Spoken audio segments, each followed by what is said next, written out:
Buenos días, chiquillos. Soy el profesor Vicente Ruiz. Vamos a esperar 4 o 5 minutos y vamos a dar inicio a esto.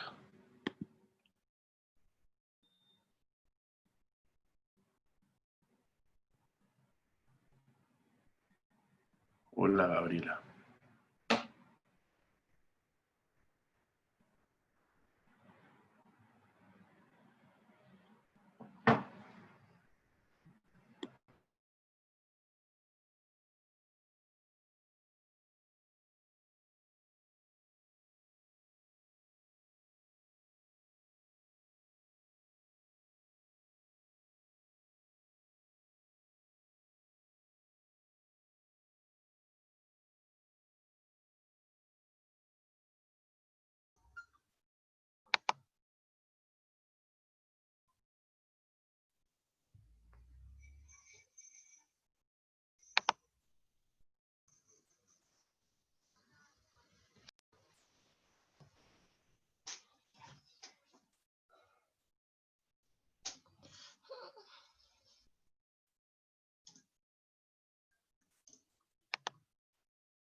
Cosa. Y los botones de arriba. Sí, me salió unos.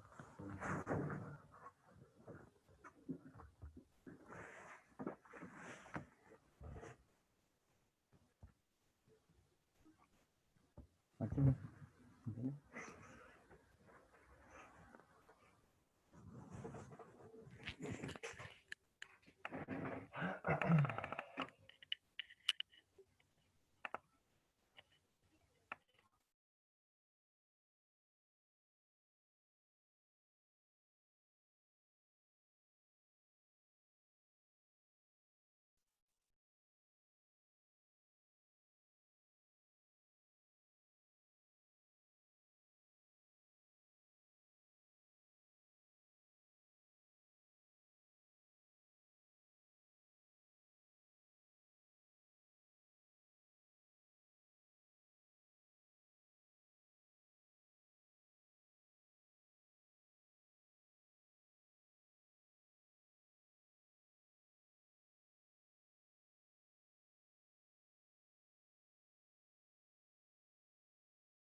Ok, chiquillos, buenos días. Ya son las 8:30.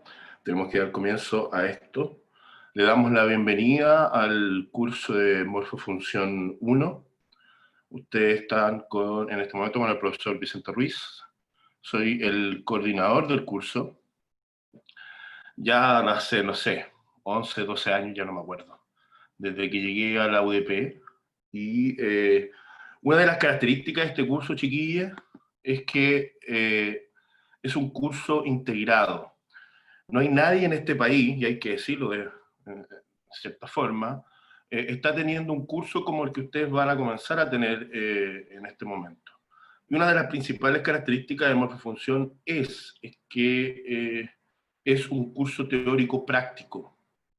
Y la parte práctica para nosotros es tan relevante como la parte teórica. Entonces comprenderá de que en estas circunstancias y dado esta nueva realidad que esperemos que sea transitoria,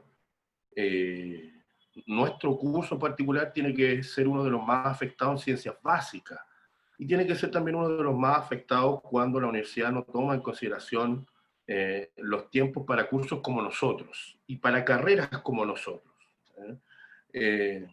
A diferencia del 80% de la universidad, usted es una carrera práctica. Todo lo que aprende lo desarrolla de manera práctica. Por ende, el pasar por laboratorio, el insistir en que usted tiene que tener la experiencia práctica y que conlleva en algunos casos y en algunos cursos tener que hacer clases en enero, siéntase tranquilo porque de alguna manera la escuela nos apretó para que eso no sucediese. Pero ¿qué pasa con eso, chiquillos? Que el curso se vuelve más compacto y van a haber una serie de actividades que vamos a tener que transformar de alguna u otra forma para poder aplicar. Usted tiene que entender, y vamos a compartir pantalla ahora para que veamos el programa, que hay que asegurar cierto grado de participación desde el punto de vista práctico de usted. No podemos hacer todo teórico, y eso implica en algún momento que dentro de el... Está viendo pantalla, ¿verdad?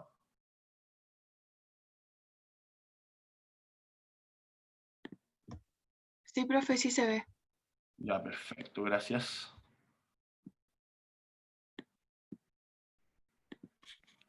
Profe, Entonces, dígame. hay compañeros en la sala de espera, parece, que hablaron por el grupo de WhatsApp, que los dejará entrar, por favor.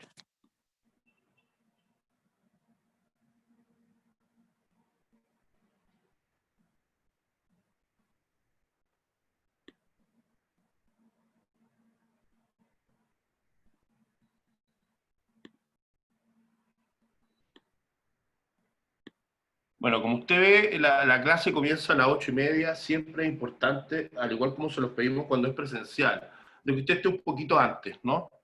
En el caso de este curso, usted ya sabe que hay un Morfo 1 y un Morfo 2. En el caso de el Morfo 1 tiene un gran componente anatómico. Como dije al inicio, este es un curso integrado que toma la embriohistología, la anatomía y la fisiología y las pasan al unísono, al mismo tiempo. ¿Cuál es el objetivo de esto, chiquillos? Porque en otras carreras, en otras universidades no se da eso. Es que usted, cuando piense en el cuerpo humano, pueda pensar integralmente. Y yo siempre pongo el mismo ejemplo. ¿Cuál es la idea de hacer un curso así? Por ejemplo, si yo hablo de el esófago, un ejemplo súper burdo, el esófago. Eh, la idea de este curso es que usted sepa la histología que implica las características celulares del esófago, para después pasar a la anatomía, para que usted entienda las características estructurales del esófago, y finalmente usted pase a la fisiología para entender cómo se ejecutan los movimientos peristálticos del esófago.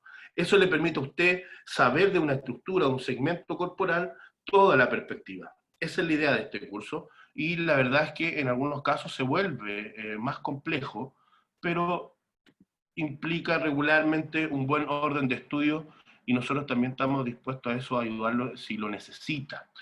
Usted va a tener 6 sesiones presenciales, que son las clases teóricas, y 3 módulos asociados a la parte práctica. Este curso está constituido por una buena cantidad de profesores que usted está viendo acá. La profesora Javiera Toledo en particular, enfermera, tiene que ser una de las pocas enfermeras que está enseñando anatomía humana, me va a acompañar a mí en la parte práctica. Y de ahí usted tiene los profesores de embriohistología y de fisiología. La profesora Bravo y la profesora Peña son de embriohistología, el profesor Araya y la profesora Paredes de fisiología. Entonces, como dije, dados los tiempos y las circunstancias, como estamos haciendo las cosas, este curso se comprimió, chiquillos. Usted tiene que entender que la idea dinámica de este curso es que usted tenga la clase en la semana y miércoles y viernes vaya al laboratorio y roten por las 3 disciplinas. Evidentemente eso no lo vamos a poder hacer. Pero está contemplado dentro del cronograma del curso de que usted vuelva a la parte práctica y específicamente, así lo vamos a hacer, a la parte de anatomía a partir del segundo receso de la UDP, que eso es en noviembre, del 2 al 7 de noviembre. Usted la semana que viene debería, evidentemente, usted ya como un profesional de la salud de formación se da cuenta que la situación epidemiológica del país es un desastre. Así que la posibilidad de que volvamos está evidentemente englobada dentro de un signo de interrogación. Como dije, estamos hablando de un curso integrado de 3 disciplinas, ahí está la complejidad, pero al final usted va a tener toda la perspectiva. Vamos a tener 3 unidades, ¿sí? Aparato locomotor, sistema nervioso y sistema cardiovascular. Esto era, en la realidad era sistema cardiorrespiratorio, pero respiratorio lo pasamos a Morfo 2 para nuevamente bajar la carga de este semestre y usted no se vea tan agobiado. ¿Sí? Y lo que hicimos, fíjese, es que usted va a tener clases y va a tener ciertas actividades en el horario laboratorio. Esas actividades, antes de las actividades presenciales que comienzan en noviembre, se van a centrar en embriohistología y fisiología. Por ende, tiene que entender que esas actividades tienen que ser evaluadas. Si en el cronograma del curso sale de que, y lo voy a hacer así para beneficiar el hecho de que el laboratorio sea una actividad productiva para ustedes, es que van a tener controles de salida en cada una de esas actividades que ustedes van a hacer virtuales y que se van a enfocar en la primera parte del curso en embriohistología y fisiología. Esa parte que nos queda de anatomía la vamos a retomar de manera presencial, porque usted entenderá que hacer anatomía virtual es descabellado. Yo no me puedo quedar tranquilo con la idea de que usted solo va a aprender anatomía desde el punto de vista virtual. ¿Por qué? Porque en el laboratorio tengo cadáveres, tengo muestras, tengo cerebros, usted va a palpar directamente la estructura y eso le permite un mejor entendimiento cuando el conocimiento es solo teórico. ¿Mm? La metodología de clases virtuales, usted ya sabe, lo tiene que anotar en su libro de vida. Su primer año de universidad fue en pandemia, por ende todas van a ser teóricos virtuales. Fíjese el detalle ahí. En el caso personal, este profesor va a ser, si es que no hay algún problema particular o algún tope particular con otra, yo hago clases en cuatro carreras en la universidad, voy a hacer todas mis clases en vivo, por así decirlo. Hay otros profesores que, dada la circunstancia de la realidad, les van a entregar a ustedes las clases con audio. Y eso va a depender y está dado a la libertad de cátedra que se nos entregó y que además ustedes fueron parte del acuerdo. ¿Mm? Las actividades prácticas presenciales tienen que ver con aquellas que están específicamente calendarizadas en el cronograma. Rubik me pregunta, ¿el laboratorio está entonces hasta ahora si se arregla la situación de la pandemia o lo vamos a hacer? Vuelvo a repetir lo de los laboratorios. Los laboratorios son instancias donde usted va a ver las 3 disciplinas. Da la realidad, y da la realidad epidemiológica, chiquillos, porque ustedes son un curso gigante. Eso implica que yo no puedo hacer las 3 disciplinas cuando volvamos. Y la más relevante de las disciplinas para hacer de manera presencial es anatomía. Entonces, ¿qué hicimos? Compramos software, pues gastamos plata. Y todo lo de fisiología y embriología lo vamos a hacer de manera virtual, y eso está en el cronograma. ¿Mm? Lo que vamos a hacer de manera presencial es revisar los tópicos de anatomía que no pudimos ver, evidentemente, en las actividades que están planificadas de manera virtual. Eso también, fíjense por qué hicimos eso, cuando usted comience la parte presencial de anatomía en noviembre, usted ya debe haber terminado, o sea, no debe, ya terminamos el resto de la parte del curso, lo que implica que cuando llegue a lo presencial, usted se va a dedicar a estudiar solo aquello que vamos a ver en lo presencial, porque el resto del curso ya fue pasado, ya fue evaluado. Eso también para beneficiar lo que no tengan que estar estudiando una cosa y estar viendo otra en el laboratorio. Entonces, bueno, aquí usted tiene las formas de evaluación. yo quiero dejar algo con claro. Hay una responsabilidad absoluta de usted en saber muy bien lo que tiene su programa, ¿sí? Uno presenta de forma general el programa, no pueden entrar en detalle por el tiempo, chiquillos, pero insisto, los invito a revisarlo, porque aquí está lo que nosotros hacemos, ¿sí? Y cualquier cosa que podamos discutir está en relación a lo que sale acá. Eso también es relevante. Yo soy el coordinador del curso, lo que implica que hay conductos regulares. Si usted tiene un problema con el curso, asumo que va a tener un delegado, el delegado me lo hará saber. Y eso es importante, que usted aprenda a seguir los conductos regulares, porque nos ha pasado de que usted tiene una dificultad acá, por ejemplo, nos pasó el semestre pasado que una de las pruebas de Canva no se podía activar, siendo que nosotros teníamos todo activado, bla, bla, bla, bla, bla. Y los alumnos empezaron a llamar a la escuela. La escuela no puede solucionar nada porque soy yo el primer paso para solucionar las cosas. Entonces, conductos regulares, chiquillos. Yo siempre voy a estar dispuesto a solucionar sus problemas. A veces uno se demora más, se demora menos en responder, dadas las circunstancias, pero somos un grupo de profesores que está incluso a disposición para poder ayudarlos a ordenar su tiempo, ¿sí? Porque hay varios de nosotros que están habilitados profesionalmente para poder entender ese tipo de rutina, ¿no? A veces, insisto, no hay formas de aprendizaje, chiquillos, se los voy a enseñar más adelante en neuro, pero sí el cerebro aprende de una forma y usted tiene que organizarse de tal forma para poder facilitar la entrega de esa información al cerebro. Así que estos profesores eh, están a disposición también para ayudarlos a enfrentar el curso, chiquillos.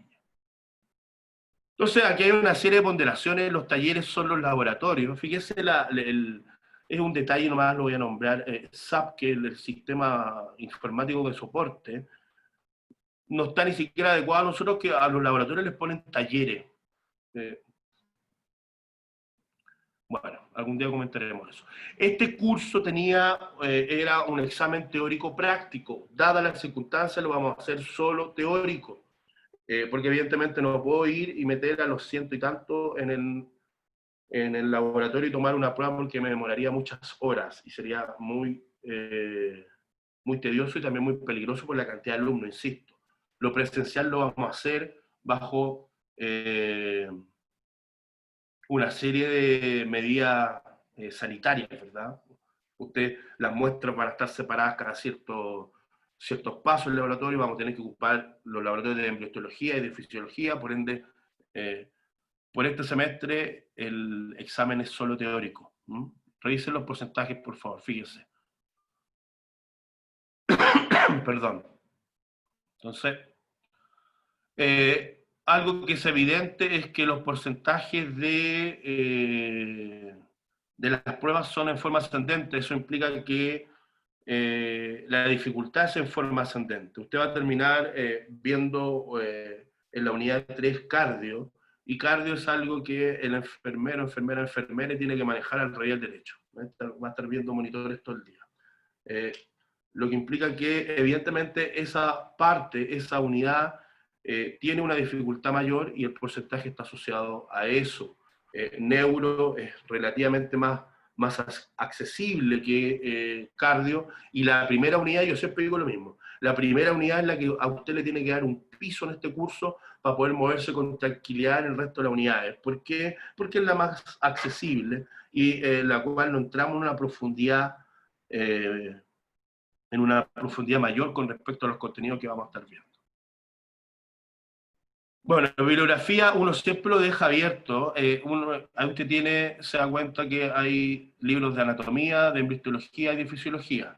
En algún momento esperamos que este equipo de profesores pueda hacer un libro, fíjese, y podamos incorporar las 3 materias en un solo texto. Cosa que no hay, insisto. Usted está tomando un curso que es pionero de alguna u otra forma en la forma de presentar las ciencias básicas. ¿Sirve el Netter siempre sirve. Toda la vida va a servir. Si usted se le olvida algo, puede ir al Netter. El Netter, ¿cuál es la característica? Es un libro de imagen. Usted tiene que complementar siempre la imagen con un texto. Si veo un gráfico, tengo que entender el desarrollo del texto. Javiera Galleguillo me pregunta el Yokochi. El Yokochi es un libro de anatomía de imágenes cadavéricas. Obvio que te va a servir. La Target también sirve, Vanessa. Todo texto. La Target es un clásico francés. Este profesor que está acá es de la escuela francesa, por ende, La Target Ruicilial, Testit, La Target, Rubier, Andelmas, todos esos textos me van a servir. Ahora, los que usted tiene acá, fíjese porque el que preguntó Vanessa, La Target es un clásico de anatomía, es como el Grey's Anatomy, de ahí viene el nombre de la serie por lo demás, un texto de anatomía.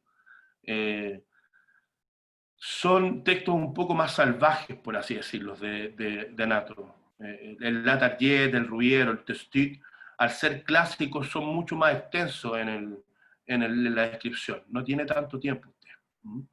Entonces, por ejemplo, el Kate Moore es un libro que va a ir directamente no se explaya tanto en la descripción, no es tan específico, por así decirlo. Por ende, es más fácil el abordaje del libro. Mire, si usted le pregunta a un profesor como yo si es necesario tener un libro, Benjamín, siempre le va a decir que sí. ¿Cuál es el problema? Es que en este país los libros son carísimos. ¿Sí? Sale más fácil comprar droga. Entonces, lo que puedo hacer, tengo ya a la profesora Paula Paredes, ya la van a conocer, que tiene una biblioteca virtual. Entonces, vamos a ver si podemos dejar algunos disponibles. Evidentemente nosotros no les podemos pasar libros, así tomen un libro que está bajado ilegalmente. Pero se los podemos poner a disposición. Hay un alumno en sala de espera. Que espere. Perfecto. Ahí está, en términos generales, insisto, hay que revisar el cronograma para tener claro todo. Me preguntaron si hacíamos exámenes, o sea, interrogación oral. Está ahí. La verdad, lo ejecutamos cuando vemos que no hay respuesta a ustedes, cuando vemos que el curso no avanza. Insisto, chiquillos, este es un curso que necesita que ustedes estudien toda la semana, que se organicen de tal forma de que puedan desarrollar su guía y puedan entender lo que están viendo en la teoría, para después poder solucionar todas sus dudas en la parte práctica. Esa dinámica a veces es la que puede costar. ¿Vamos a interrogar oralmente? Sí, lo podemos hacer. Todo lo que está acá podemos hacer. Esto del retraso, evidentemente, nos queda fuera. Hay un horario de resolución de dudas, fíjese, y también a usted acá le dan un horario, pero a veces no lo respetan. Yo la verdad, si puedo responder, chiquillos, les voy a responder. Y si el mail está fuera del horario y dadas las circunstancias, también lo puedo. Yo no tengo tanto problema con eso, a no ser que usted me exija y me escriba violentamente 10 para las 12 que quiere una respuesta. Bien, ahí no funcionan las cosas. Pero dentro de una dinámica cordial y de respeto, evidentemente podemos responder. Yo, como coordinador, puedo estar más atento siempre a su inquietud. Me pregunta Verónica si los libros servirán para Morfo 1 y 2. Por supuesto, Morfo 1 y 2. Pero, ya. Entonces, ahí está el esquema general. Fíjense, aquí aparece el cronograma. Ustedes tienen un par de semanas intensas de clase donde aparece la profesora Peña como principal eslabón dentro de lo que van a ver. Ahora vamos a ver esta clase introductoria. Y fíjese, tenemos el receso de septiembre. Mire lo que pasa acá, porque esto fue un requerimiento. Ustedes que no tuvieran pruebas después de los recesos. Las pruebas debieron haber sido después de los recesos porque ustedes tienen tiempo para estudiar libre, pero no lo entendieron. Usted vuelve del receso de Fiestas Patrias, comienza la unidad 2, una semana de clases de la unidad 2, y después viene la primera solemne, el 29 de septiembre, y la semana del 29 de septiembre.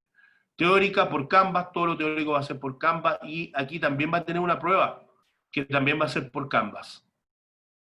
¿Sí? De ahí viene la semana del 20 de octubre, la solemne teórica 2, que es de neuro, para terminar el 23 de diciembre con la gincana de anatomía, hay que hacer una evaluación, fíjese, esta evaluación, esta nota de anatomía va a ir promediada con las que usted ya tiene de los laboratorios virtuales de embriología y fisiología. Es una oportunidad, chiquillos, porque esta nota, esto al estar solo, te va a permitir concentrarte en ese contenido anatómico de los laboratorios y es una buena oportunidad para poder subir aquella nota. Yo sé que a ustedes les va a ir bien.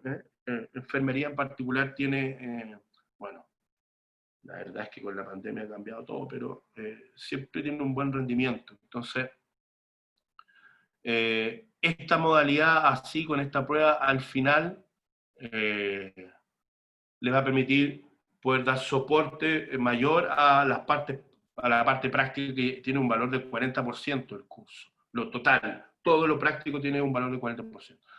Jesús Astorga, ¿qué es una gincana?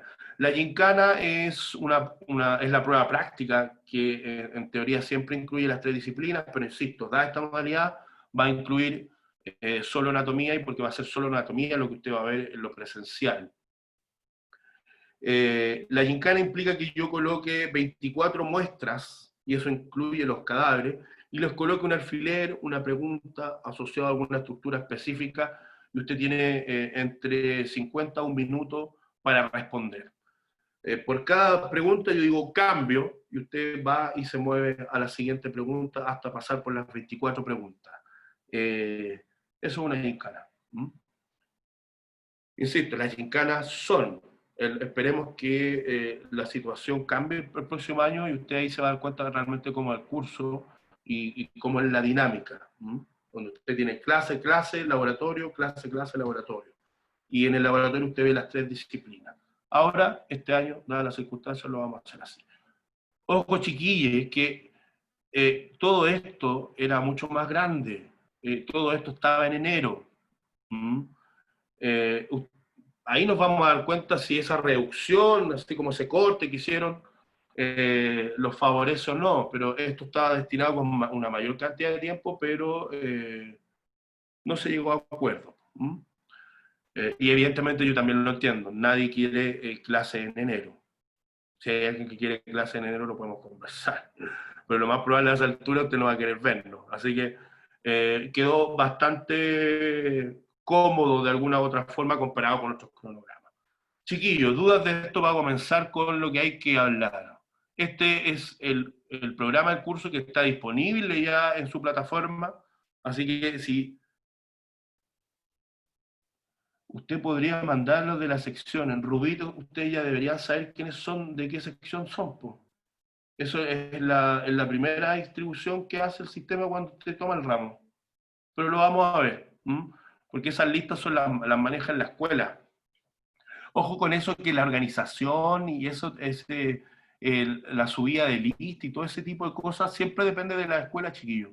No depende de los departamentos. Nosotros no tenemos mayor control en cuanto a la gente que entra al curso, ¿verdad? En la escuela que nos dice. Así que, si no, esa organización no le parece a usted, lo vemos y yo les mando la división en un Excel, qué día les toca a algunos, qué día les toca a otros. Ahora bien, por favor revisen el cronograma, porque en los horarios de laboratorios en varias semanas, para poder comprimir antes de lo presencial, se usan las horas de laboratorio para hacer clases. Y eso se repite 2 veces, me parece, dentro del cronograma antes de llegar a noviembre. Entonces hay que estar atento a eso y revisar el cronograma. Dentro de esta revisión, fíjese, siempre se nos pasan cosas, si hay algún error de fecha, lo avisamos y lo cambiamos. Yo lo he revisado 1000 veces y no debería tenerlo, pero en la 1001 podemos encontrarlo. Perfecto. ¿Dudas?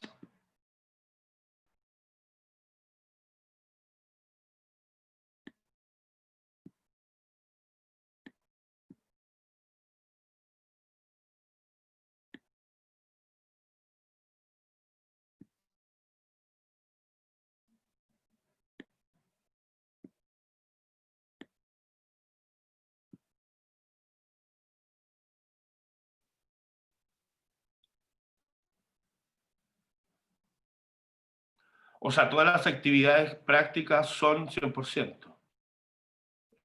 Y siempre el sistema, sépalo, Canvas, porque todo como es virtual, vamos a tener el registro de quién se metió o no a la actividad. Yo le soy sincero, me parece sumamente relevante que usted asista a lo práctico. La cátedra, como va a quedar grabada a disposición, usted puede hacer lo que quiera. Pero la parte práctica es una instancia en la cual usted va a tener interacción directa con el profesor. ¿Sabe que el profesor no entendía un carajo lo que dijo? Bueno, se lo explico de nuevo. Y vamos a hacer actividades que tienen que ver con potenciar ese conocimiento que nosotros entregamos en cátedra. De no asistir, bueno, de no asistir, fíjese que va a tener que dar un control recuperativo y si vuelve a faltar, esa nota de ese control es un 1. Así que si hay registro de asistencia. Pero quiero ser claro, chiquillos, son universitarios. La historia dice que yo no he seguido nunca a nadie por asistencia. Pero alguien que no va y que no tiene presencia en el curso, después no tiene cómo decirme, oiga, profesor, ¿sabe que me da 39.4? No hay forma. Usted tiene que participar en esto. Mientras más participe, más posibilidades tiene de ganar.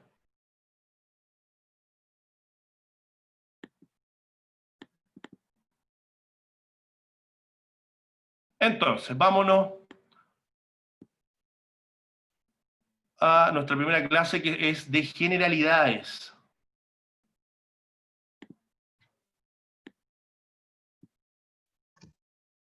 Ahí sí. Ahí. La idea de, fíjese, de esta clase es ver una serie de términos. Perdón. De revisar una serie de términos que tienen que ver con el cuerpo humano, que tienen que ver con términos de comparación, términos de relación, y eso implica necesariamente que esta terminología que vamos a adquirir en esta clase prácticamente la tenemos que mantener durante todo el curso y la tenemos que mantener durante nuestra carrera profesional, porque son términos que uno ocupa en el diálogo clínico y que me orientan para entender el fenómeno al cual me estoy enfrentando en clínica. Ya lo va a entender cuando veamos los términos. Entonces, son prácticamente palabras que vamos a ocupar y que tenemos que integrar dentro de nuestro vocablo clínico. Y eso es algo bonito también que tiene nuestra profesión, que de alguna manera el avance del conocimiento nos permite tecnizar nuestro lenguaje para poder dar entendimiento a un fenómeno. Y parte de esos términos usted lo va a aprender ahora. Solo un poquito de historia, bien rápido, cada vez paso más rápido esto, pero... Perdón. Mi objetivo principal, para que usted entienda un poco de la historia, Julio, si tiene exhibición, ahí lo revisáis en el programa, 5.3. Una de las gracias de conocer la historia...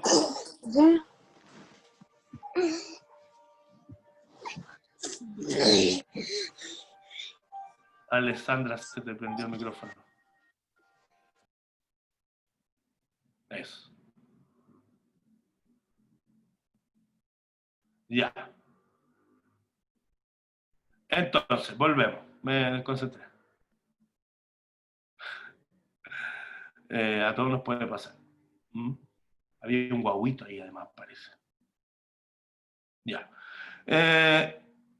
Una de las características de saber la historia de la medicina es no caer en especulaciones sobre el conocimiento y sobre nuestro propio conocimiento. Eso como de que parte de lo que sabemos es extraterrestre, que como dicen algunos personajes televisivos, chiquillos. Una de las características del ser humano es preguntarse cosas. Ustedes se preguntan cosas todos los días, y esa duda que hay con respecto a la existencia es lo que genera finalmente la ciencia médica, la ciencia física, la ciencia en astronomía, lo que usted quiera ver. Entonces, en la medicina pasaba lo mismo. Y aparecen individuos, como usted ve acá, como Hipócrates. ¿Alguien sabe quién fue Hipócrates? ¿Cómo es considerado Hipócrates? Muy bien, Vanessa Constanza Andrea. El padre de la medicina. Qué bueno que están respondiendo eso, porque hace un par de años atrás nadie sabía. El Hipócrates, fíjese, uno dirá, bueno, tiene ahí esa frase, la naturaleza del cuerpo es el origen de la ciencia médica, no hay nada más objetivo que esa frase. O sea, toda la ciencia médica radica en el cuerpo humano. Fíjese esta otra frase, antes de curar a alguien, pregúntale si está dispuesto a renunciar a las cosas que lo enfermaron. Esa frase es actual hasta ahora. Yo pienso, cuando leo esa frase, pienso, por ejemplo, en las adicciones. Estamos tan dispuestos a dejar aquello que nos está enfermando. Puede hablar de la dieta, por ejemplo. Pero, de alguna otra manera, la observación a partir de los dichos de estos individuos sí buscaban, de alguna manera, explicar fenómenos que no entendían y fenómenos que tenían que ver con la enfermedad. Por ende, lo que quiero decir con esto es que ya en esos tiempos, mire, estamos hablando de 400 a.C., si usted toma a Cristo como referencia occidental, ¿verdad? 400 a.C., o sea, 2500 años. Y este tipo, efectivamente, ¿por qué se vuelve el padre? ¿Por qué se vuelve el padre de la medicina? Porque efectivamente los tipos sanaban. Los tipos sanaban. Ahora, lo hacían a partir de la observación y había un gran componente interpretativo en lo que hacían. Y eso de alguna otra manera generaba una pérdida de lo objetivo, que es clásico en la medicina y en la ciencia. Cuando uno habla de ciencia, no habla desde esa parazo verde como la ve la mayoría de la gente, sino lo habla desde, no desde una opinión personal incluso, chiquillos. La ciencia me permite sacar todo eso, sacar la creencia y la opinión personal y hablar directamente sobre la evidencia. Y esa tiene que ser la base de su pensamiento desde ahora. Usted lo que hable con respecto a medicina, tiene que hablarlo con respecto a la evidencia. No importa lo que uno crea, porque la evidencia es la que habla. Entonces, fíjese lo que decía Hipócrates acá. Tus fuerzas naturales, las que están dentro de ti, serán las que curarán tus enfermedades. ¿A qué sistema se está refiriendo Hipócrates con esta frase?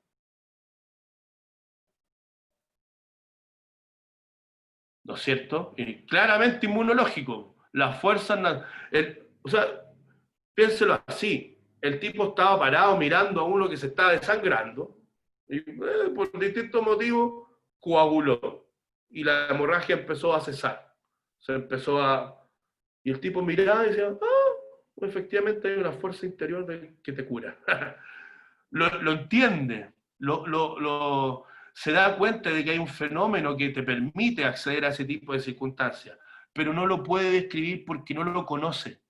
Entonces, la descripción a partir de la medicina y por mucho tiempo tiene que ver con la observación. Y que es algo que el clínico tiene que tener, la observación clínica que le llaman.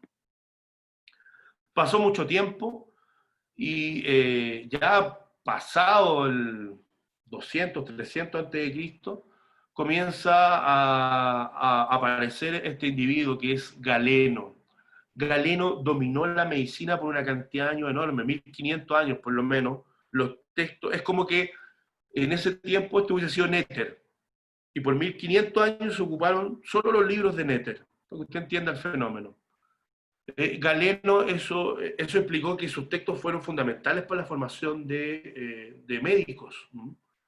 Y es relevante entender también que la formación inicial de médicos tenía que ver con lo que uno entiende ahora como el médico internista, porque el cirujano, fíjese, el que sacaba parte, el que cortaba, el que amputaba, el que cerraba, era regularmente un individuo de clase baja.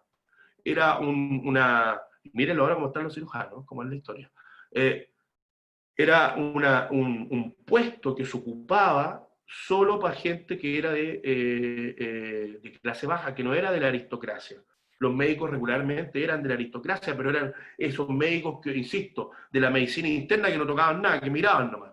Y empezó a surgir, y lo voy a mostrar en la siguiente diapo, este individuo que era el que cortaba y sacaba, que se volvió de alguna manera más objetivo, porque y con un gran porcentaje de éxito, ¿no? Usted tiene que entender que cuando se operaba en esta época, lo más probable es el que lo operaban moría, ¿sí?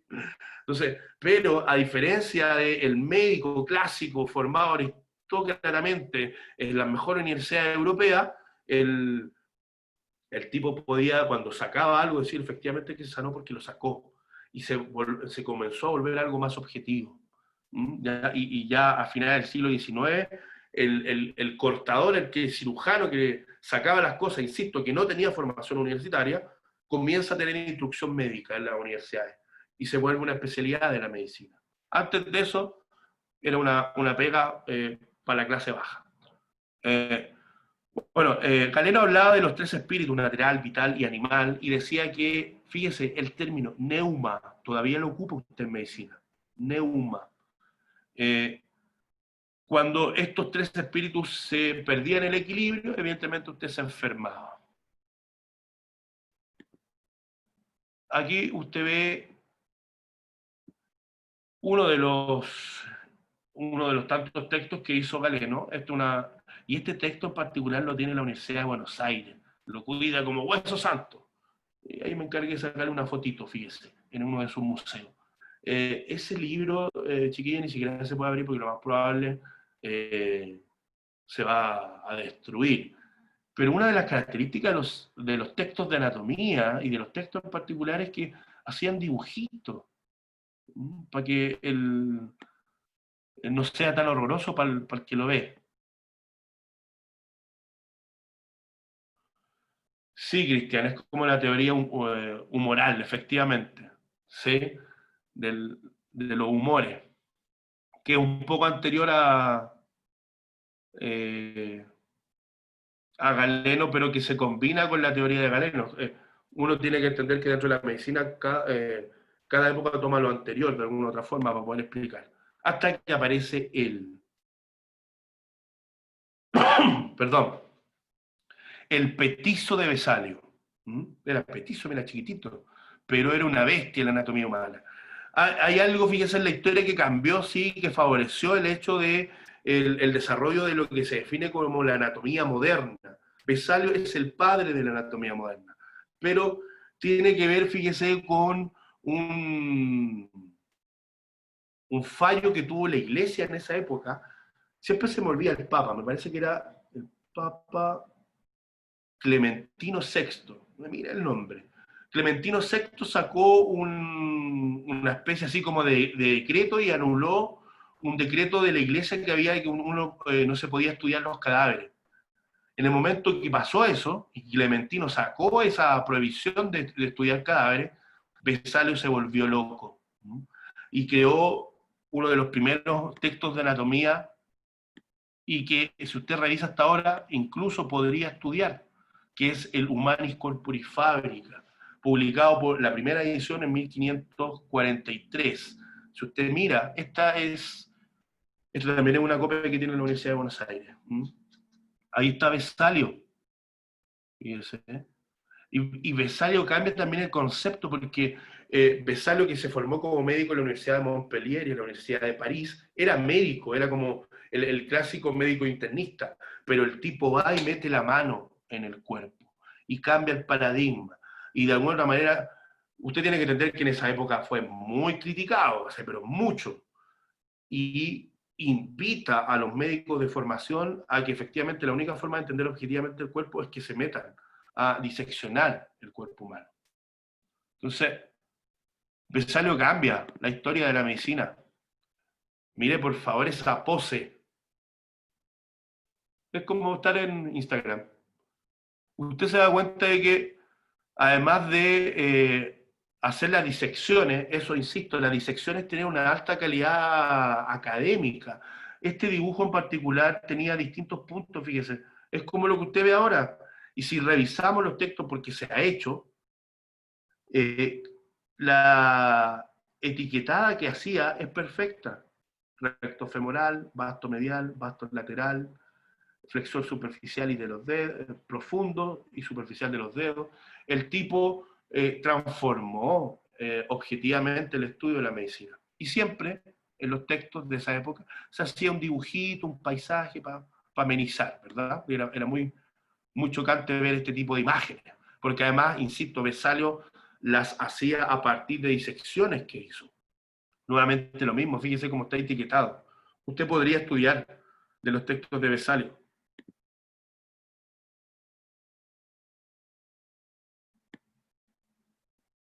Exacto, Vanessa, van cambiando de nombre, pero un anatomista debería reconocerlos a partir de los nombres clásicos también. Un buen detalle, Vanessa, porque sí, pues está en latín, y ese es uno de los problemas, pero hay que aprender latín, pues. El problema es que ya nadie enseña latín. Los únicos que están enseñando latín, me parece, en Chile son los de la Católica. ¿Mm? Usted se ríe, Benjamín, pero yo estudié un tiempo latín en la Universidad de Temuco. Ese profesor me parece que falleció. Y es complicado, pero es impresionante cómo uno entiende el origen de las palabras. Porque, insisto, es el origen de nuestro léxico. Entonces, rescata, como dice Benjamín, todos estos textos que están en latín, y a eso iba. Esta descripción que hace Vesalio, aquí es una disección de dura madre, de las meninges, esa que está replegada ahí es la dura madre. Si usted ve la descripción que hizo de la dura madre, es una descripción que puede encontrar en un texto actual, una descripción muy buena de la característica de la dura madre y de las inserciones que tenía. No, Vanessa, se tiene que aprender lo que yo diga. No tiene sentido que usted se aprenda, eso le iba a decir. Yo hablo con nomenclatura internacional. Suena, nomenclatura internacional. Se le llama así cuando, a la última lista de términos anatómicos que tiene como característica no hablar en epónimos. ¿Sí? El surco de Silvio, las trompas de Falopio, la tuba de Eustaquio, ya no existen. Y son como además micromachismo, porque no hay ninguna así como la tuba de Rosalía, no sé, usted me entenderá. Entonces, ya no se usan epónimos y eso implica nomenclatura internacional, chiquilla, que usted, el término que está utilizando se ocupa en cualquier parte del mundo, y eso es conjunción de la terminología anatómica. Cuando usted ve Vesalio cambia la medicina, fíjese, pero aún así en esa época la gente tampoco se sanaba tanto, sanaban sí, pero no tanto. Cuando te veías enfrentado a una cirugía, seguían habiendo dos problemas fundamentales. El dolor, usted comprenderá que en esa época que te hagan una cirugía, que te abran el abdomen y le hagan algo, un divertículo que tenía el intestino, anestesiándote con vodka, es barbárico. ¿Sí? Lo podríamos considerar benjamínico. Podemos considerarlo casi como tortura, chiquillo. Ojo con eso. Ojo con el dolor. Entonces, en esta época todavía no podíamos controlar ni el dolor ni la infección que venía después de la cirugía. ¿No? O sea, la gente se seguía muriendo. Solucionábamos cosas, pero se seguía muriendo. Hasta que aparece William Harvey. William Harvey fue el primero de dar una explicación a través de la experimentación de cómo funcionaba el sistema cardiovascular. Y en el momento en que entendimos cómo funcionaba el sistema cardiovascular, empezamos a controlar las hemorragias. Y al comenzar a controlar las hemorragias, sacamos un ticket dentro del abordaje quirúrgico en medicina y se avanzó en el control postoperatorio de las cirugías. O sea, William Harvey es un fisiólogo sumamente importante para nosotros, porque efectivamente da un paso gigante para poder controlar aspectos de la medicina que en ese tiempo no se controlaban. ¿Cómo se llamaba me gusta este nombre de este libro? Excitatio Anatomica de Motu Cardis and Sanguinis Animalibus. Es como Harry Potter. Y en el fondo lo que hizo ahí es eso. Ahí va la respuesta, Ruth. ¿Cómo de forma experimental? Cortó y miró. Cuando yo hablo de forma experimental es que alguien sufrió, y eso es verdad. Una de las características de los anatomistas es que muchos de sus conocimientos previos a Vesalio se hicieron a través de las vivisecciones. Y muchos de estos anatomistas, como Galeno, Vesalio también lo eran médicos imperiales. Entonces, Galeno, por ejemplo, tenía acceso a los coliseos.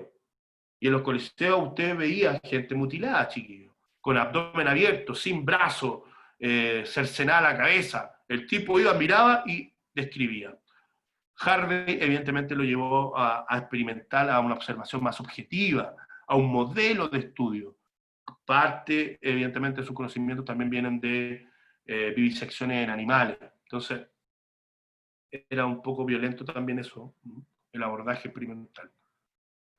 En esta época, lo coloco solo porque es como el padre de la embriología, pero Marcelo Malpighi, mire por favor ese peinado. O sea, tiene que haber sido un rockstar de la época. El tipo era botánico, filósofo, antropólogo, médico, biólogo. O sea, una de las características de esta gente que nosotros ya no tenemos es que, digámoslo, tampoco el tipo era pobre, mire la vestimenta que tiene, era un aristócrata. Por ende, tenía un acceso a una vida privilegiada que le permitía regirse bajo el conocimiento y dedicar su vida al conocimiento. O sea, tenía el tiempo de sobra. Marcelo Malpighi hizo grandes descripciones con respecto a cómo son los pulmones. Y cómo funcionaban los pulmones y la observación de los pulmones. Entonces estamos hablando de un tipo que, y no solo eso, tiene textos de planta. O sea, el tipo describe los pulmones, pero además, no, tengo libritos de planta. Eran preparados a otro nivel, chiquillos. Yo lo veo ahora y los comparo con los científicos que están a alto estándar. Chile tiene una gran cantidad de científicos de alto estándar. ¿A qué me refiero con eso? De que el tipo puede ir ahora y armar un laboratorio en Harvard o en el MIT. Hay gente así aquí, ¿no? Que están a la altura de Marcelo Malpighi, ¿verdad? Claro que Malpighi tenía lucas, los de nosotros no tienen lucas. Mire esta foto, con esto paso rápido. Exacto, Javiera, por eso los científicos en Chile se van y muchos triunfan afuera. Bueno, algún día les contaré que nosotros hemos tenido científicos, yo tuve la oportunidad de formarme con algunos de ellos en neurociencia, que tuvieron una o dos investigaciones de ganarse un Nobel y no pudieron porque no había lucas. Y fíjense que el tipo que tomó esa investigación y la hizo en Inglaterra se ganó el Nobel. Entonces, y eso la gente no lo sabe. A la gente común no le interesa eso. Los científicos son como un problema. Ya, volvamos. Estamos ahí y estamos frente a dos clases de anatomía en siglos distintos. Siglo XV, XVI, siglo XVII. Esta es una pintura famosa, es la clase de anatomía del doctor Tulp. Ese que está ahí es el doctor Tulp. La pintura es un Rembrandt. Rembrandt es famoso, está a la altura de Monet, de Picasso, pero se dedicaba a pintar gente que hacía clase. Pero si usted se da cuenta, hay dos diferencias gigantes. Ese es el profesor, ese soy yo, Vicente Ruiz, que está sentado en el siglo XIV en una silla que se llama cátedra, de ahí viene el término. El tipo está dando cátedra, que en estricto rigor era una oda de ego, ¿sí? Porque en realidad el tipo no hacía nada. Estaba sentado en su cátedra, tenía un ayudante derecha e izquierda, que aquí no se nota mucho, que regularmente, podría ser ese que está ahí, fíjese, que leía los textos, que podrían haber sido del profesor o podrían haber sido de Vesalio, y aparecía, fíjese, lo que yo definía como el carnicero, el que después entra en la escuela universitaria de medicina y se transforma en el cirujano. Está cortando a través de los textos que se dicen. Está ahorcado, yo creo que más que ahorcado está fijado, lo tienen que haber dejado así, o puede haber sido alguien que se ahorcó y lo abrieron al tiro. Pero fíjense, en ambas imágenes hay un perro que se está comiendo las vísceras, pero no hay mujeres. Y eso es una de las características de la historia de la medicina hasta por lo menos el 1900. Y se siguió repitiendo y se sigue repitiendo hasta ahora. No hay mujer porque lo tenían prohibido por lo demás. No es porque lo hayan querido, les aseguro que querían. Hasta en el 1900, averigüen por favor la historia de nuestra disciplina. Hay una cantidad de mujeres gigantes, especialmente en biología, que a partir de 1900 hicieron aporte en todas las disciplinas y les quitaron los trabajos de frentón. Hay hasta Nobeles que fueron retirados, como que el tutor se quedó con el trabajo, que hasta ahora pasa, ojo, que hasta ahora pasa. Solo para cerrar esto, la mejor y más grande de todos los científicos, incluyo hombres, mujeres, a todos, María Curie, que no se le olvide, María Curie, la más grande de todas, y de todos, y de todas. ¿Sí?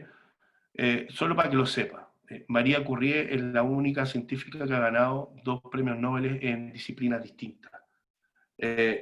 Yo sé que ustedes a lo mejor no comprenden lo que significa ganarse un Nobel. Yo algo entiendo. Porque además encima cuando los científicos llegan a un estándar de investigación, como que se hacen estudios probabilísticos de a cuántos pasos estás del Nobel. Por ejemplo, en la Facultad de Medicina de la UDP hay un profesor que fue mi tutor, se llama Juan Montiel. Él hizo el doctorado y el postdoctorado en Oxford.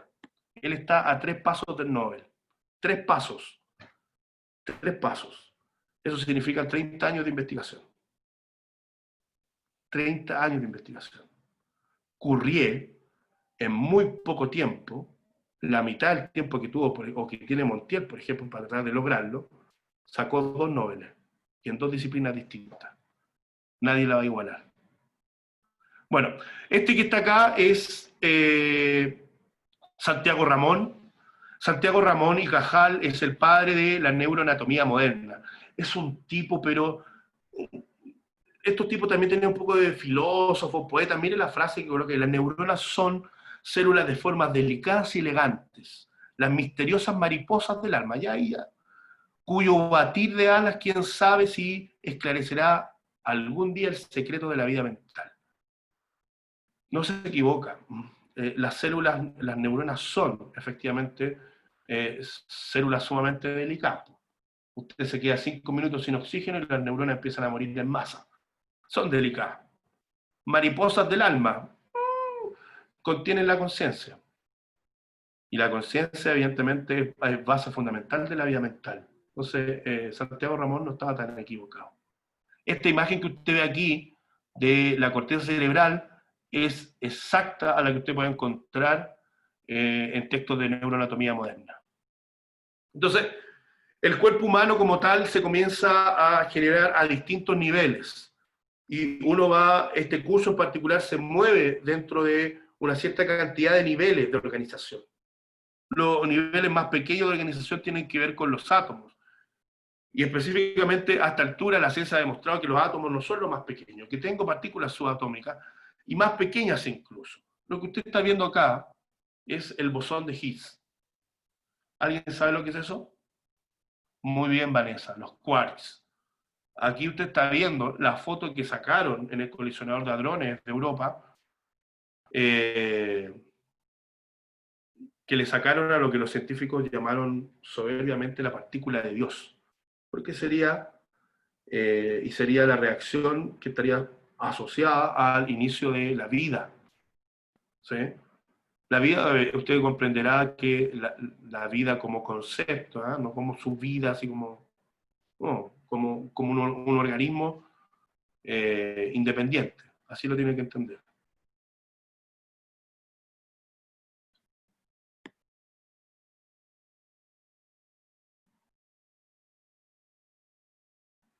Las neuronas, Sebastián, usted se pega un cabezazo y mueren. Con eso lo digo todo. Entonces, vamos a tener distintos niveles de organización. Fíjense esta imagen, esta foto que está acá, y esta en particular, que la pueden buscar con una mejor resolución cuando se agrandó, no quedó muy buena. Fíjense, pasamos de elementos subatómicos a la construcción de macromoléculas o de moléculas, como el ADN. Aquí ya dentro del nivel de organización me está permitiendo conservar información y traspasarla dentro de la organización de un individuo. Esta foto es una de las fotos de mayor calidad que tenemos del ADN, que se hizo en el Instituto de Tecnología de Italia, Instituto Italiano de Tecnología, así es. Y que, fíjese, toda esa base que está ahí son columnas de silicio, están dentro de silicio, una gota de silicio. Los tipos generaron nanoestructuras, o sea, nanocolumnas, que permitieron que el ADN quedara enganchado. Fíjese, esa línea que va ahí es ADN, permitiendo una exposición de la fibra de ADN como nunca antes había pasado. Y esos agujeros que usted ve alrededor, en la superficie, son los agujeros que dejan los electrones del microscopio que están pasando para poder registrar la fibra de la hebra de ADN. O sea, chiquille, eso, no sé, es llevar la técnica a otro nivel. De verdad que es llevarla a otro nivel. Y pudieron sacar por primera vez una foto con esta calidad y con estas características. ¿Qué permite esto? Le permite a los científicos poder entender interacciones moleculares de las bases del ADN que antes no podían entender porque no se podían ver. Ahora las pueden ver. Efectivamente, Javiera, hacer ciencia es hacer arte. Algún día les voy a contar las peripecias que he tenido que hacer yo para sacar un cochino magíster. De ahí, fíjese, de las macromoléculas vamos a pasar a los organelos. Y de los organelos vamos a pasar a las células. Ahí usted está viendo neuronas. Y de las células vamos a pasar a los tejidos. Ahí usted está viendo corteza cerebral, un tejido. Y de los tejidos vamos a pasar a los órganos. ¿Sí o no? Ahí tenemos como distintos niveles distintos niveles de organización del cuerpo. Ya cuando tenemos un órgano, el órgano, la organización que viene después de un órgano es el sistema. Y cuando varios sistemas se juntan, yo le llamo aparato. Aparato digestivo, aparato cardiorrespiratorio, aparato osteomuscular. Varios sistemas se unen. Solo, fíjense, solo esta imagen estamos viendo, representa este esquema una visión superior del cerebro. Pero los colores, ¿qué está tratando de decirme? ¿Qué está tratando de representar?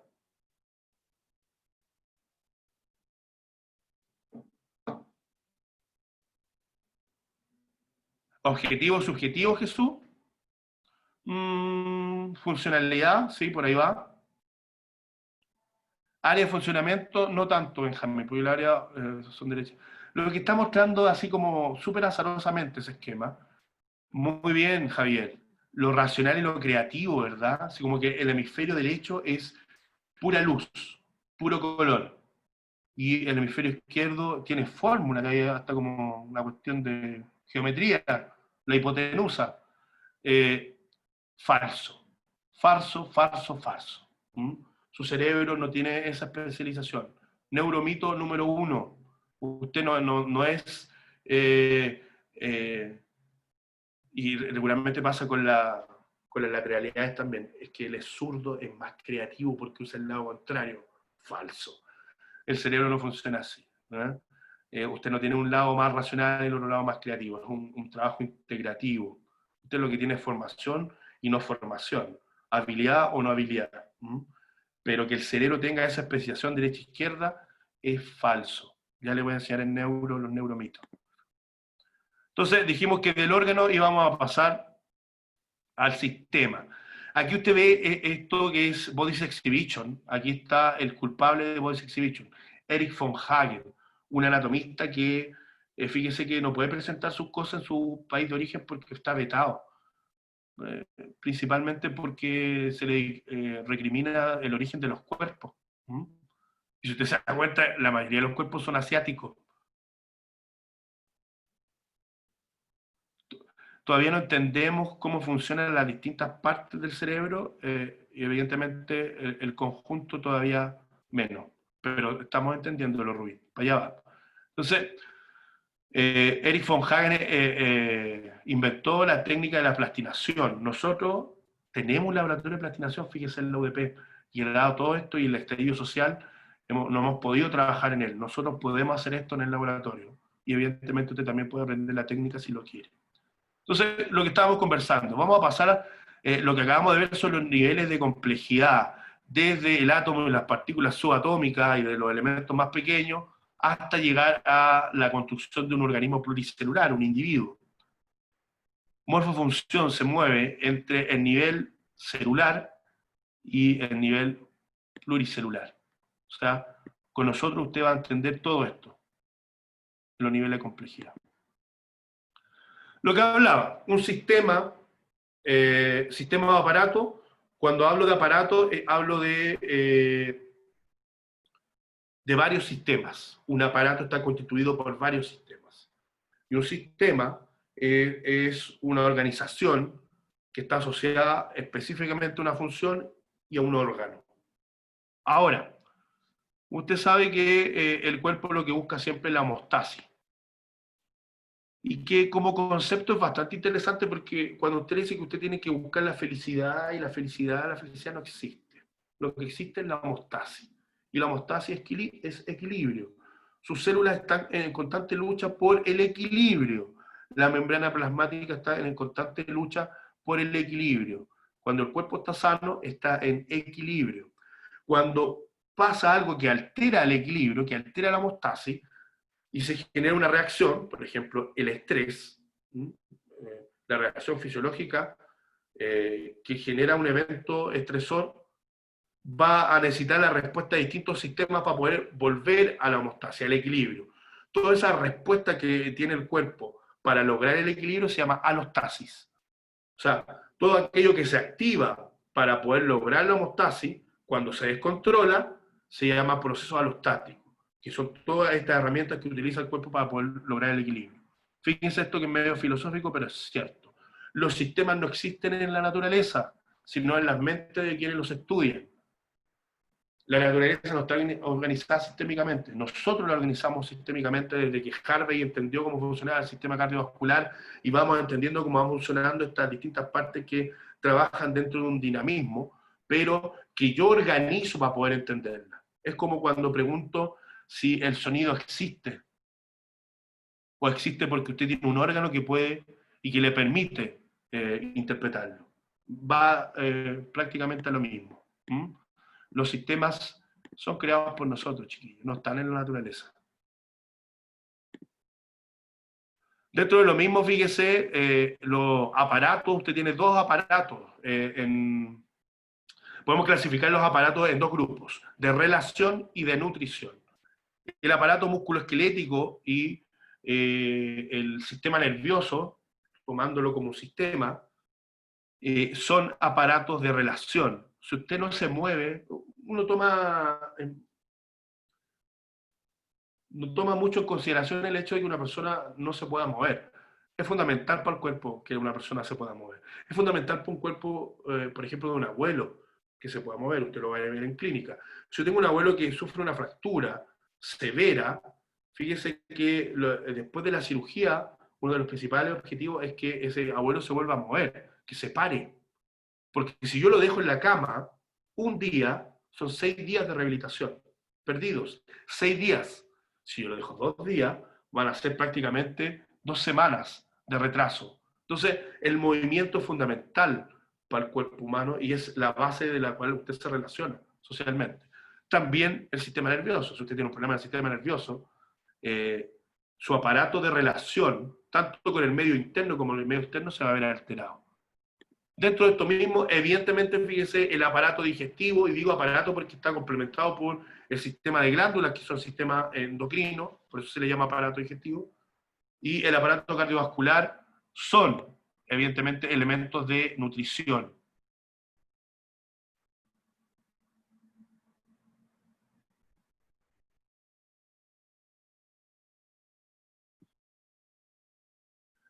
Rubin, no entendí mucho la pregunta de que uno depende del otro. El individuo como tal depende de que estos aparatos funcionen para poder generar las dinámicas de relación y de nutrición de las actividades de la vida diaria. Y eso implica moverte si no te podés desplazar, no te podés relacionar. Es un concepto un poco más amplio, más allá del concepto fisiológico clásico de la medicina. un poco más, un concepto más comunitario, esto de entender los aparatos de relación y de nutrición. Ah, claro, pero fíjate que eso va a depender de las circunstancias. No necesariamente lo que te pueda pasar en el sistema nervioso va a generar que la persona no se mueva, pero sí también lo puede hacer, efectivamente. Muy bien.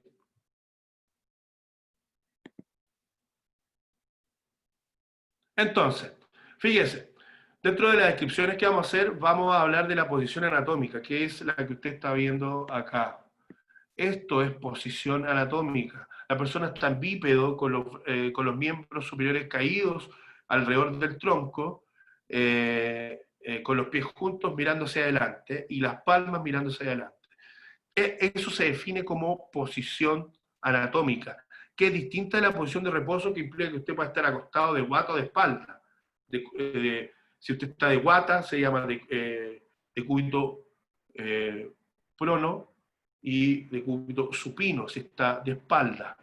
Ahora, la posición anatómica como tal es una posición en la cual los textos describen.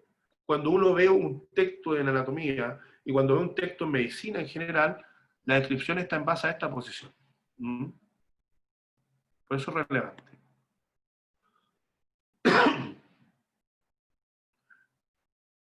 El cuerpo humano va a tener, fíjese, y lo vamos a poder dividir a partir de planos. Usted va a tener 3 planos principales.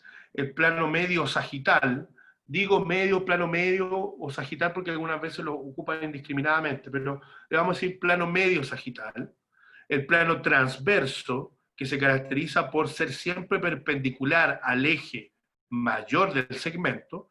Si usted se da cuenta, el eje mayor de miembro superior es vertical, por ende el plano transversal es horizontal. Y en el caso del C corresponde al plano frontal. Fíjese que cada uno de estos planos divide el cuerpo de manera distinta. El plano medio sagital divide el cuerpo en una mitad derecha y una mitad izquierda.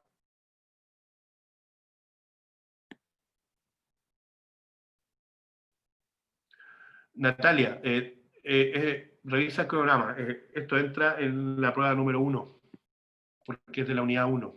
O sea, se evalúa junto con músculo esquelético. Vuelvo a repetir, por favor. El plano medio sagital va a dividir el cuerpo en 2 mitades, derecha e izquierda. El plano transversal va a dividir el cuerpo en una mitad superior y una mitad inferior. Y el plano frontal va a dividir el cuerpo en una mitad anterior y una mitad posterior. Insisto, los planos pueden pasar a distintos niveles. Por ejemplo, puede pasar más abajo y va a seguir dividiendo al cuerpo en una parte más superior y una parte más inferior. La característica de que los planos que usted está viendo en la pantalla, al momento de interactuar con ejes, o sea, si yo tengo que esto es un plano, fíjese, ahí estoy en el plano medio sagital, estoy en el plano transverso y en el plano frontal. ¿Sí? Cuando un eje, o sea, perdón, cuando un plano es cruzado por un eje, se genera movimiento. ¿Sí? Entonces, ¿qué es lo que sucede aquí? Fíjese. Estos 3 movimientos que son fundamentales, flexo-extensión, rotación y separación-aproximación, si usted lo toma todos los movimientos juntos, se llama circunducción. Pero la característica es que usted, cada uno de los movimientos que realiza con su cuerpo, lo realiza en un plano. Cuando yo hago flexo-extensión, me muevo en el plano sagital y utilizo un eje perlateral. O sea, un eje, fíjese, plano sagital, eje perlateral, que viene desde lateral, y me permite hacer flexo-extensión. Entonces, cuando yo hago flexo-extensión, fíjense, me estoy moviendo en el plano sagital. Mi antebrazo se mueve en un plano sagital. Lo mismo pasa cuando estoy en un plano transversal. El eje cefalopodálico, o sea, de la cabeza al pie. Así cruza un eje cefalopodálico un plano transversal. ¿Qué movimiento puedo hacer? Rotación. Si yo voy y cruzo esto, fíjense, no sé si me va a resultar con esto. Fíjese. Plano transversal, eje cefalopodálico. movimiento, rotación. Cuando estoy en un plano frontal, el eje es antero-posterior, o sea, va así, de anterior a posterior, fíjese. Lo cruzo. Y el movimiento que yo puedo hacer es ese. Separación y aproximación. Cuando yo separo, me estoy moviendo en un plano frontal. Separo y aproximo, me muevo en un plano frontal. Esto no cambia, chiquillos. Entonces, esto es una clásica pregunta. Alessandra, separar y aproximar es lo mismo que aducción y abducción. Creo que es más fácil de decir separar y aproximar. La pregunta con respecto a esto, por ejemplo, sería ¿en qué plano se realiza el movimiento de flexo-extensión? Plano sagital. ¿Qué eje utiliza el movimiento de flexo-extensión? Perlateral. Entonces, la circunducción es la sumatoria de todos los movimientos, que es lo que hace el hombro y la cadera. Esto. Eso se llama circunducción. Ahora, fíjese que cuando esto cambia, por ejemplo, contracciones mecánicas, la gente se fractura. Cuando yo trato de mover el codo en una dirección que sus ejes no lo permiten, el hueso falla y la articulación falla. Entonces, estos son la base del movimiento del cuerpo humano. Si estos ejes no se respetan, regularmente es cuando se generan las lesiones. Entonces, ¿qué va a hacer usted ahora en la casa? Quiero que revisen estos términos. ¿Sí? Que son términos de relación y comparación, fíjese. Superficial, intermedio y profundo. Ah, me están diciendo que esa organización está en capas. Medial, lateral. Algo se acerca a la línea media y si es lateral, algo se aleja de la línea media. Por ejemplo, el pulgar es lateral con respecto al quinto dedo, antiguamente llamado meñique. ¿Por qué? Porque va por lateral, se aleja de la línea media. Posterior, anterior, anterior, posterior, la espalda es posterior. Antiguamente se decía dorsal ventral, pero es un término que se ocupa más bien en cuadrípedo.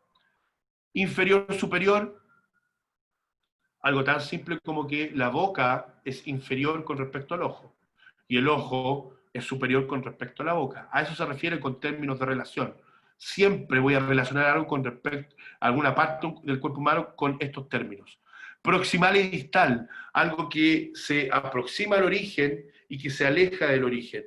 Proximal y distal son términos que uno utiliza mayoritariamente en miembros. Puedo decir que la mano es distal con respecto al codo, y el codo es distal con respecto al hombro. ¿Se entiende? Aquello que está más alejado del origen, aquello que se aproxima al origen. Dorsal, plantar, palmar, palmar, dorsal. Este es el dorso de la mano, este es la palma, ¿verdad? Lo mismo con el pie. Y con esto termino. Me va a quedar un cachito de la clase pendiente, bueno, con la presentación del programa, me demoré mucho. Y quiero que la revisen, por favor. Y la próxima clase donde nos veamos, sí, todo va a estar disponible, la clase, el PowerPoint, todo. Sería ideal que si ustedes tienen un delegado, me escriba y le mando la clase directo, porque subir la clase a Canvas es ocupar un espacio que implica que en algún momento la tengo que borrar. Entonces, si le mando la clase al delegado, así lo hago yo. No sé si ustedes prefieren otra forma. Y el delegado la pone a disposición de todos a través de cualquier plataforma. Si ustedes prefieren otra forma, me lo dicen, por favor. Porque si es para alegaron también el semestre pasado, no justificaron por qué, pero me parece que Jesús, vuelvo ahí. Un correo generacional, ahí puedes guardar la información. ¿Estáis copiando, Jesús? Pero si vaya a tener la diapo. No estoy mintiendo. Ya, con esto termino. Términos de lateralidad. Fíjense, término de lateralidad me habla principalmente de cuando estoy hablando de la mitad de un cuerpo, las dos mitades o solo por un lado. Cuando hablo de elementos bilateral, por ejemplo, Siempre en moto, siempre hago ejemplos con accidentes en moto. Motorista se cae y tiene fractura bilateral de la patela, o sea, las dos rodillas. Tiene laceración unilateral del lado izquierdo, perfecto. Y tiene ipsolateralmente a la laceración corta arterial, o sea, estoy diciendo, fíjese, que tiene por los dos lados, por un solo lado, ipso es por el mismo lado de lo que ya estoy describiendo. O sea, si estoy describiendo, por ejemplo, que tiene una fractura en la pierna, en la patela izquierda, y además quiero agregar que tiene una laceración en el muslo, digo ipsolateral a la lesión, o sea, por el mismo lado de la lesión, tiene una laceración en el muslo. Y si hablo contralateral, evidentemente es el lado contrario al cuerpo.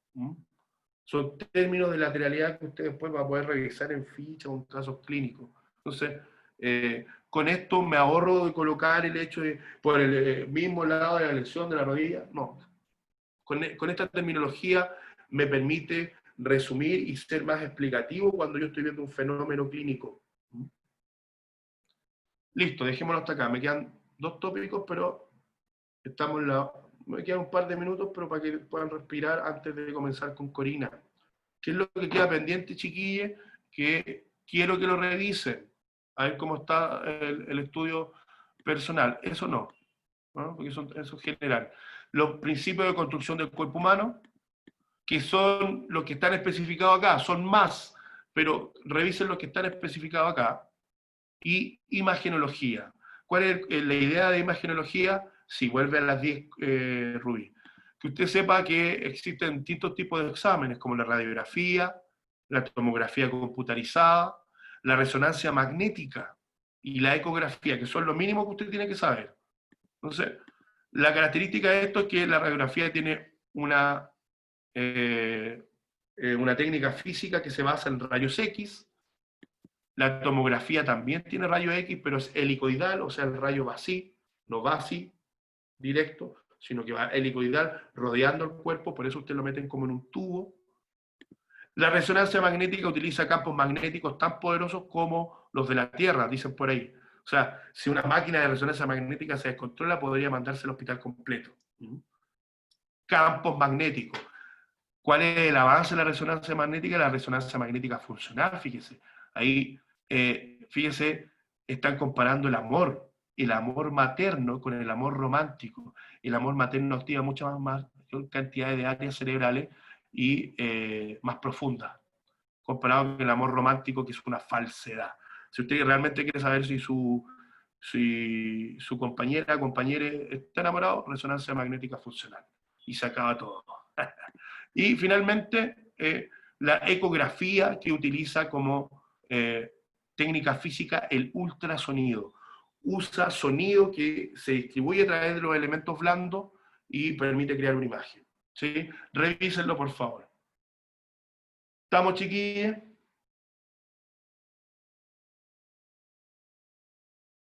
Cualquier duda que nazca usted con respecto al programa, necesito que la persona que va a ser delegada me escriba a cualquiera de los mails que están en Canvas. Regularmente veo el Gmail más rápido. Y así yo ya sé quién es la persona con la cual voy a tener contacto y le voy a mandar la clase de inmediato. Eso de las clases, recuerden por favor, chiquillos, es de cada profesor. ¿Sí? Cada profesor decide qué entregar con respecto a su clase. Por ejemplo, el de fisio, que es el más complicado, entrega como un resumen y sube la clase también a YouTube. Entonces así él tiene un control de la gente que la ve y que la puede descargar. Va a depender del profesor, ¿sí? Patricia será la delegada. ¿Eso me están diciendo?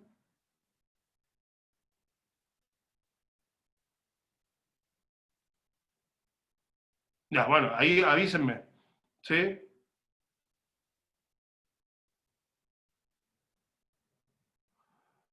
María Fernanda y Paz, no, jueguen al cachipún. Dos líneas de comunicación, necesitamos una nomás, pues, chiquillos. Porque ¿Quién me asegura de que las dos van a, van a hablar lo mismo? Ya, ahí decidanlo. No saben ni quiénes son. Ya. Me parece que a La Paz la conozco, ¿no? Pero bueno. Véanlo ustedes, me escriben por favor y nos vemos pronto. Estudien, que comenzó esto. Nos vemos.